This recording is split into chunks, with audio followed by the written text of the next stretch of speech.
Welcome back to the forest. I'm here with a little bit of equipment at the pawpaw that got crushed by that falling red maple, swamp maple. Same name, just same tree, different names. And while I'm here, look at the chestnut here. It's doing really well. It's got a new leader here. I've got a stake up here and it's doing really well. And so too is this pawpaw. It's just shocking to me. I had to cut the top. If you haven't seen the beginning, check out this video here to see what I was doing before when it had first happened, which is only a couple of weeks ago. And look at this thing. Look at the growth on the top of it.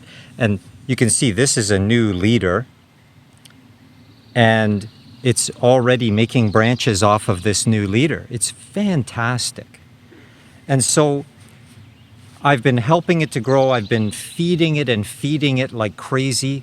More than once a day, I'm fertilizing this tree. Trees are like humans in a way.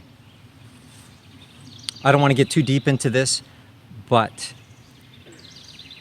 there was a very, for me, revelatory study that was done back in the late 90s, I think it was, 1990s, where a very well-established oncologist in the United States did some experiments with his patients, with a huge cohort of patients, because he was an oncologist, so all of his patients were there for the same reason. And he did this analysis of the result of giving people who had varying degrees, varying stages of cancer, different amounts, megadoses of vitamin C. And what he found, one of the many things that he found, that is the reason that I have this confidence to over-fertilize this tree when it's in this condition. I hope you can hear me over that wren. He's pretty mouthy, eh? Anyways, he found that the more advanced someone's stage of cancer was, the more vitamin C he could give them. We're talking huge megadoses of vitamin C, like shocking amounts. And the worse their cancer, the more advanced their cancer, the more vitamin C they could tolerate. Whereas a healthy person would get sick after 10 or 20,000. He was talking hundreds of thousands for these people. It was just incredible.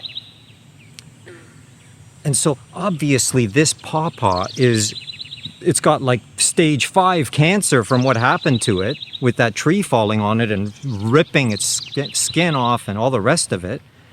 And so I've been feeding, fertilizing this tree, amounts that would kill a healthy tree. It would just burn the roots. But this is taking it up. It's taking it up and converting it into growth. And look at the miracle that's happening. It's just hard to believe that something could grow this fast. It's a hardwood tree. It's a fruit tree. So anyways, it's growing so fast for two reasons. One, because of all the feeding that I'm giving it, and two, because I'm carefully controlling the growth of these bottom suckers that are coming up, these branches. Speaking of suckers, there were 2 root suckers at the bottom, and I was saving them during its earliest convalescence, just in case the top was going to die. And when it was clear that the top was thriving, I got rid of both of them. I got rid of one almost immediately when I could see which one was stronger than the other. And once it was clear that the tree was going to recover, I got rid of the other one too, so it could put all of its energy into the top. And so what I've been doing now is, as new buds are emerging, which is still happening right now, you won't be able to see this, and I don't want to bother moving the camera for a close-up, but there, I just nipped one off right there. And so the ones that I'm allowing to grow, I'm nipping the leaves off at the very tip once it reaches a desired length, just so that it develops those leaves to photosynthesize, to give more energy, but not growing into full branches. I want only this one to really go, the new leader. So I'm going to show you now as I do it to this branch that's a little higher than the one that I did in another video. As you can see here, we've got, well, I've got an extreme close-up, so you'll probably just be able to see the very bottom of this other one that's coming up here. This is the one I want to save. And this one, although it has grown already much more, is one that I don't want to save. But I do want the leaves to grow for photosynthesis.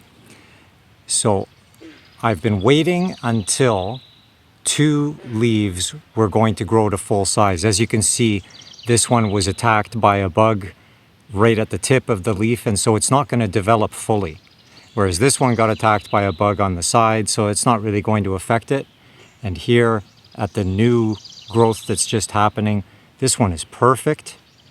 So I'm going to take the other one from it, and look, you can see maybe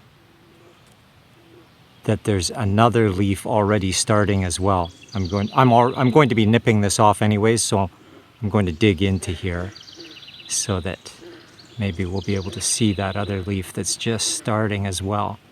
So this is growing extremely fast. There we go. I've got this leaf opening up now. It's going to wreck the leaf, but look, there's another leaf inside of this leaf. So we've got 3 leaves all forming at once here. This really wants to go. So I'm going to just nip it right here. And this has not been harmed. So this is going to grow into a beautiful big full leaf. And so is this. And we'll get a half a leaf off of this one. So this is going to give the tree a lot of growth. And I'm going to do the same thing with this little branchlet here that's coming off as well. And you can see this leaf got attacked. Maybe you can see it, that it got attacked right there, but it's probably still going to fully develop. And then we've got this one here. So I'm just going to give it a few days and we'll see what happens with this leaf.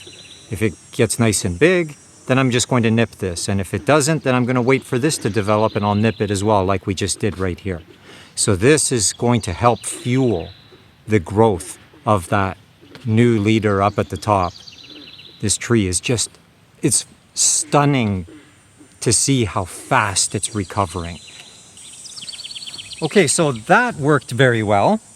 And now we're going to get to the reason I brought this stuff out here is because I've got these perches here for the birds. The insectivores love this area. And I noticed on the pawpaws and the persimmons as well that early in the season, the blossoms and even the young developing fruit were getting knocked off the tree because the insectivore birds, such as the wren and the phoebe and the bluebirds and the kingbirds, etc., they just love this area here, which just happens to be the best spot for these fruit trees. And so they were landing in the trees to wait for insects to pass by so they could catch them. And by landing on the branches, they would sometimes grab on right where the fruit was and they'd knock it off. And so that's why I put these perches around the fruit trees here to encourage the birds to land on the perches and not on the tree. And now with this recovering pawpaw, the last thing it needs is to have a kingbird land right on the top here and it'll just break the whole thing off because it's so big. And so the new growth has gotten up to the point and it's going to keep going up. This is the new leader. So don't be misled by the fact that the tip of it is leaning. That's just because there's so much mass here that it can't keep it vertical.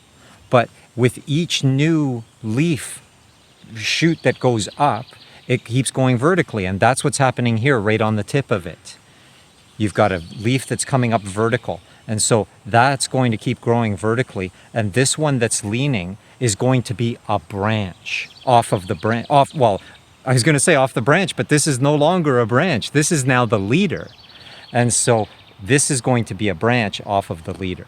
And this little vertical one here is going to be the continued vertical growth of the leader. And so it's going to just get higher and higher, and it's already at the same level as this perch that I already had here that used to be a little bit higher than the top of the tree when I cut it.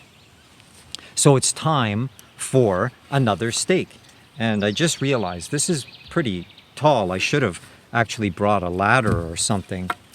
Oh, I dropped the wrong thing. I meant to drop this. So let's see if I can get this in standing on my tiptoes. It's going to be awfully loud.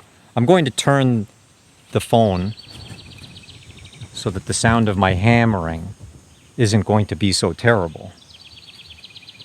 So because of the height, I'm going to do a little trick and turn the hammer on its side for the beginning part, just to make it easier to hit.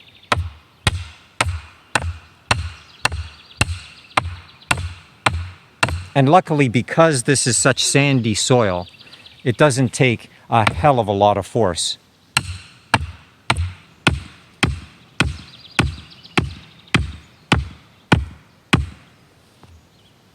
Okay, that seems like a good intermediate height. And so now I'm going to nail this little perch onto it, and I'm going to actually point it at the pawpaw. And that way, as the leader approaches here, the bird will be more inclined to land on the perch than on the delicate leader. And that's it. Looking good. So now it's time to wait, not very long, at the way things are going here, which is really exciting because it looks to me now, it's only the second week of July. And it just looks to me very much like this tree, which was loaded with pawpaws before it got crushed by that falling maple. I think it's going to have pawpaws next year already. Because just look at this. It's looking great.